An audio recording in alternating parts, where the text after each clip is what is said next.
Hello everyone, and welcome to the Module 3 video for Topic 3.2 Contract Terms.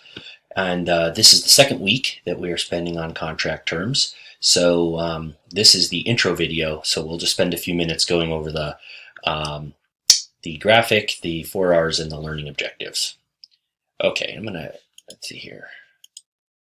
Okay, yeah, that's fine. Okay, so here's our graphic, and as we have been talking about, I'll turn on my little pointer here. We already did contract formation. That was last week. So this week, we're going to be talking about contract terms. And so how do we read a contract, and what do we do with it after it has been formed? What are some of the things that can happen to it?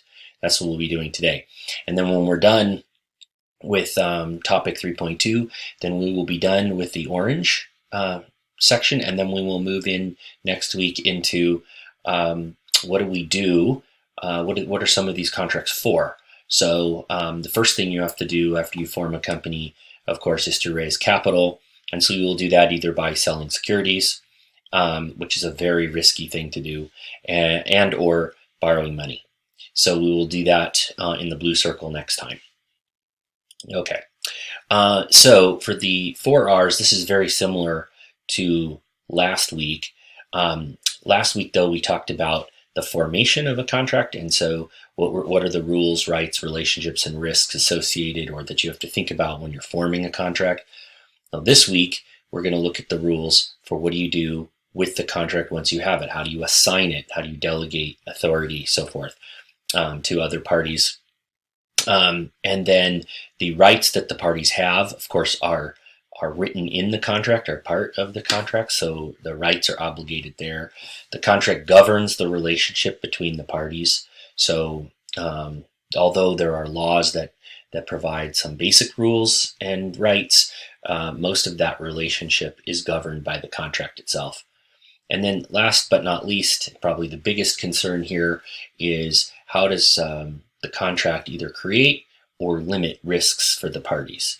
So you will see all 4 of these implicated as we go through the materials. Okay, so here's our 3 learning objectives. So you've already kind of heard me mention this a little bit, but the first learning objective is how do we assign or delegate? And what that means is once this contract is signed, it may not be that the 2 parties who signed it are the ones that finish it. So a mortgage loan, which we'll talk about mortgage loans a lot, in part because that was the industry I was in, but also because they provide a good example. A 30-year mortgage loan, in many cases, is not going to be paid off necessarily by the person who borrowed in the first place, or certainly not paid back to the bank that made the original loan. Almost every mortgage loan gets assigned at some point in its lifetime, and it's even much more complicated than that. We'll talk about how that works, and then in learning objective 2, we talk about performance. How do you perform on a contract? How do you complete your tasks that are required, or complete the obligations or promises that you made? Breach has to do with when you do not comply or do not complete your obligations. You violate the terms of the contract. That's called a breach. And then the remedy is what is available to the non-breaching party if the contract is breached.